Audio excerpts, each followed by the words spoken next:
Hey, I'm late to the party, and this is 3 things on Slender. The first one, not the second one. First thing, what the hell is Slender? Seriously, is it supposed to be like a traditional game, or is it supposed to be like one of those like one-off experiences? Because it's kind of in the middle, and it kind of stumbles over itself on both ends because of that. You know, the first 3 minutes is very much a tight horror experience, but then when they actually reveal him, they do the jump scare.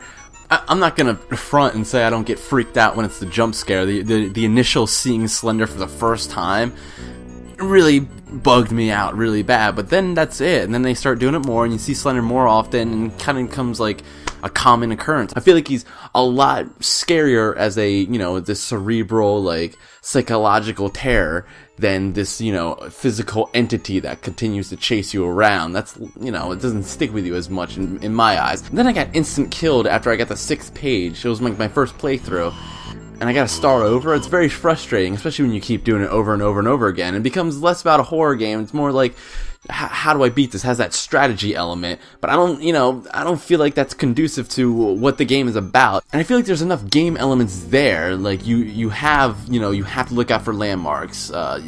You have to stay on paths. You have to keep moving. If they're static, you move away from it. I feel like that's enough. Relying on your player to figure out his way through, to feel satisfied with beating it his first try. It'd be better suited to, not shove more game elements down your throat and more to just enhance that first time experience. And hell, if you wanted like strong game elements, how about some old school ones from like Super Mario World? Super Mario World, you're gonna beat every single stage your first try probably, but the tough thing is finding alternate paths out of the levels to open up new areas, and that's really cool. It's really satisfying. If you have Slender, you get the one ending, and it's kind of a bad ending. If you find clues in the environment that lead you down this certain new path, you get a much better ending. That'd be cool, I think. 2. What the hell is Slender about? And actually mean that in a good way. I love that it has a very, very simple story, and it has like, you just throw you in and you kind of make up why you're there and why your character, you yourself, are there filming Slenderman. You know, a lot of horror stories, like movies, books, games, they have the story get in the way of, the actual experience of being scared. Look at Human Centipede. Like, there's so many ways they could have avoided all that terrible crap. Like,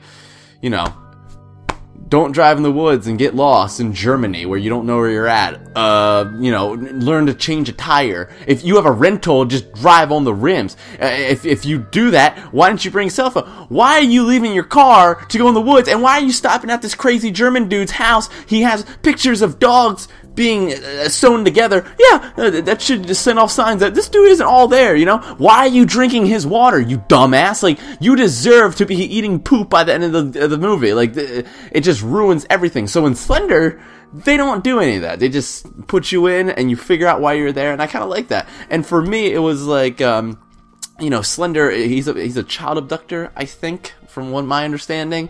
So it's like your little girl probably, you went into the woods with some of your friends and you just kind of get scared by the folklore of Slender. Like, I'm from New Jersey, so we went in the woods at night to find the Jersey Devil, and we got lost in the woods at night, and we had to look at landmarks like hunting, tree houses, and we had to follow a stream back to the house. You want to do that as a kid. It's fun to be scared, but the breaking point for this narrative, like any narrative you create aside from, oh, I'm gonna document him, even then, once he starts chasing you and he's like, oh, that doesn't look natural, it looks like he's gonna kill me, probably is gonna kill me. If I'm in this situation, why would I could avoid this easily, and that kind of breaks the, immersion factor of the game or whatever. And it doesn't help the environment. You see a fence around the area you're in, and it's like, I could easily jump this fence and avoid all this terrible stuff. I'm not that interested in collecting 8 pages.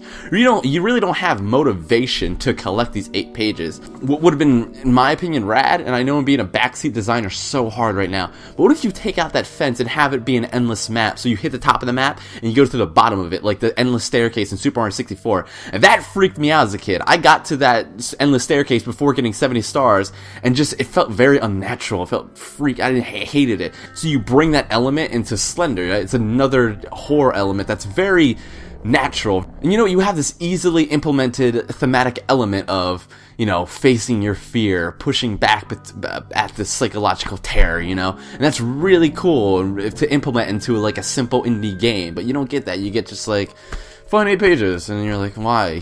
So that kind of kills it for me. And 3, why the hell didn't I make Slender? Seriously, this game is so damn simple that anyone with a little bit of experience in game design could make it. And that's what's so cool about it for me. Like, I like bands like Green Day where, they have these riffs that everyone's done a million times, but they find a groove, a way to do it and execute it that they turn it into a #1 hit. And that's what's so cool about it.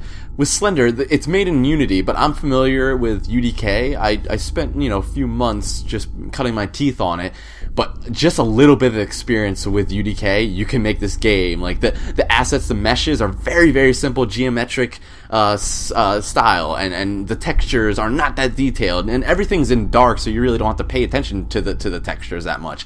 The lighting, everything's dark, and you attach a light to your character. It's very easy to do. As far as this first person perspective goes, UDK is already in that. You just got to take away the gun. And the programming wise, super simple. As far as like walking speed, that's easy to go into a file and change. To push a button and make the character run, very, very easy to implement. You really don't have much character animations. And as far as picking up the pages, that mechanic of picking that up and the music gets louder and louder. Very easy to do in this thing called Kismet.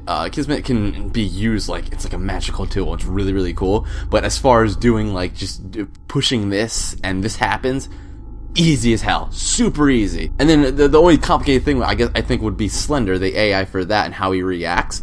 I'm pretty sure it was based off an algorithm that was being recycled regardless, so they didn't even have to think too much about that. I'm saying all this because playing these games, it was about creating an experience of horror. It was about freaking the player out, and they just used the most simple mechanics to pull that off. And it's just really kind of inspiring for anyone that wants to make games. In fact, I really want to get back into UDK, and I think the first thing I'm going to do is recreate the game the way I've been talking about it, just my version of Slender. I think that'd be really fun and a good way to learn more about game design and UDK.